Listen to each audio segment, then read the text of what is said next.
DonInLondon, hello, and it's January the 17th, 2009. My video is all about recovery from addiction to either substance or behaviour. My addiction substance was alcohol, my behaviour trying to be perfect, never satisfied with my own life and myself, I guess. Always looking for that extra bit to do. And of course alcohol took the edge off my disappointment with me often. So what helps me keep sober a day at a time? Well, obviously, as it says across my YouTube website, Alcoholics Anonymous features very heavily in my recovery and continued recovery one day at a time. So what have I learned over these last few years? That recovery needs to stay in the day, that we make this one day work with a little bit of help from fellowship, a little bit of help from family, or a lot of help from either one of them depending on how we're feeling. And I feel a bit forlorn at the moment, and that's the end of a romantic relationship. And I'm learning what it is to detach with love from a good woman and somebody who just needs to follow their path, and I need to follow mine. So detach with love and acceptance of, and being able to continue to love a person even if you can't be with them seems to be the order of the day, or the next few days, or 1,000 days, or 10,000 days, who knows. But the gift is detaching without anger, frustration, depression, and trying to fill the gap with another person, some substance, a particular type of behaviour. So the difference these days is when something stops working, it's not about anybody being right or wrong, and love was never wrong. Love is always a good idea and a feeling which we can keep and cherish.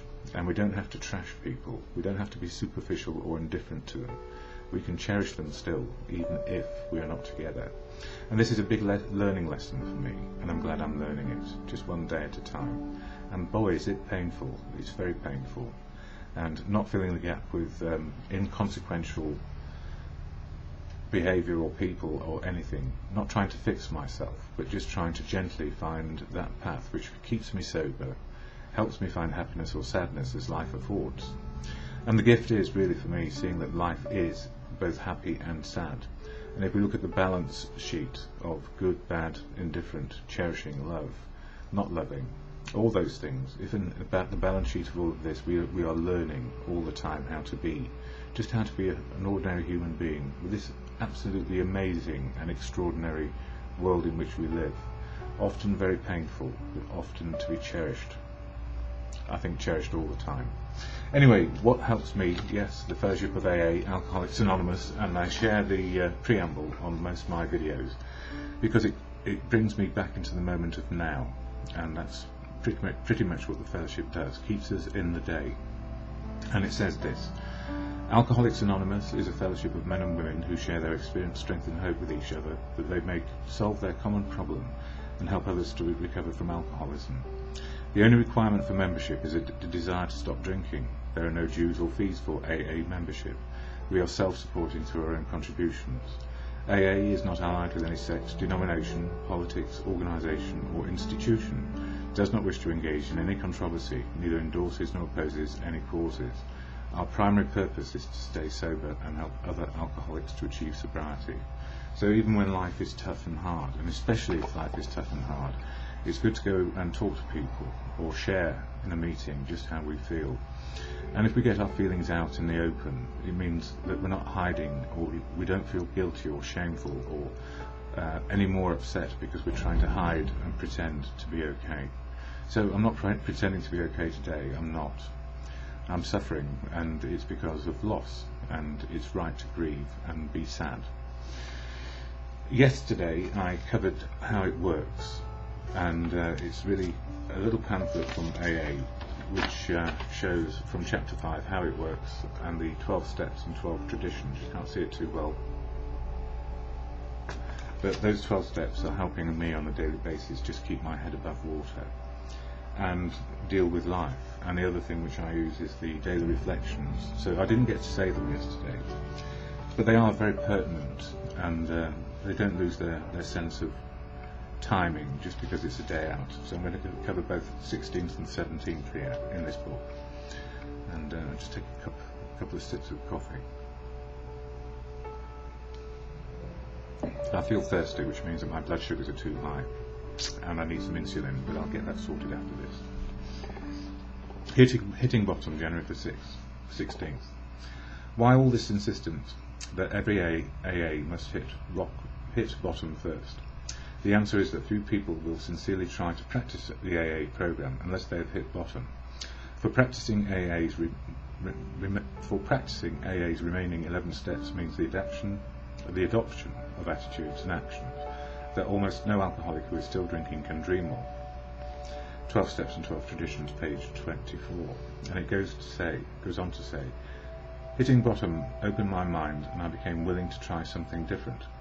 What I tried was AA. My new life in the fellowship was a little like learning how to ride a bike for the first time.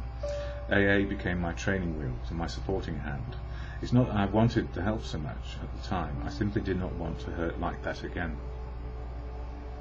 My desire to avoid hitting bottom again was more powerful than my desire to drink. In the beginning that was what kept me sober, but after a while I found myself working the steps to the best of my ability.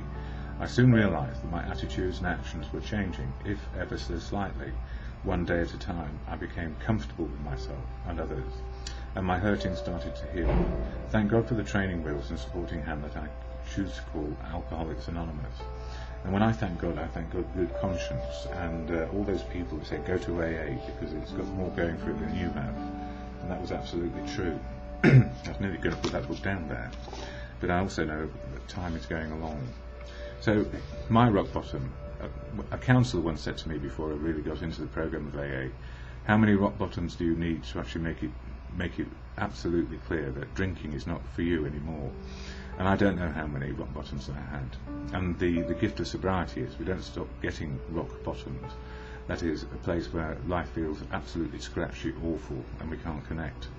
But the gift at the moment in this last week or so with the separation of me and my partner, she's okay, I hope. But desist from pen and tongue and desist from trying to say by the way is something I practice on a daily basis, and I'm sure she's all right, and she has many friends, so do I.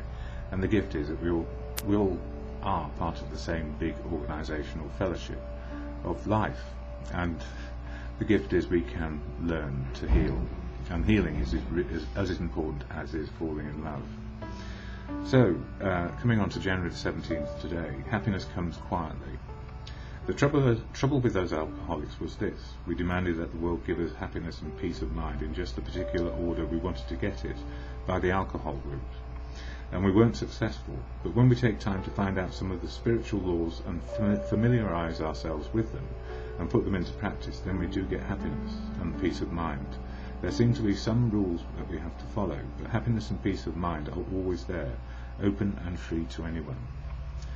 The simplicity of the AA program teaches me that happiness isn't something I can demand. It comes upon me quietly whilst I serve others. In offering my hand to the newcomer or to someone who has relapsed, I find that my own sobriety has been recharged with indescribable gratitude and happiness. And sometimes it does sneak up on us, and I've been helping one or two newcomers this week, and I'm very glad they didn't actually put me in the limelight, because there's nothing worse than being put on a pedestal by others who felt that we've helped them. We are all the same size, and we just make life work as we can. So those are the two readings. What can I say? Rock bottom. Yeah, they happen, and they don't stop happening. Life happens, and if we are able to understand that with fellowship, for example, we have emotional, spiritual, and physical well-being at the core of the program. Emotional, spiritual. The emotional is understanding exactly where our feelings are today, and the spiritual is less denial and less filters. Spiritual connection is to truth. Truth is, for me, God, as Gandhi said, and I don't feel unabashed or ashamed by that. I don't understand God, but I understand that truth will help me find my path. So more on As Bill Sees It in the next video which follows.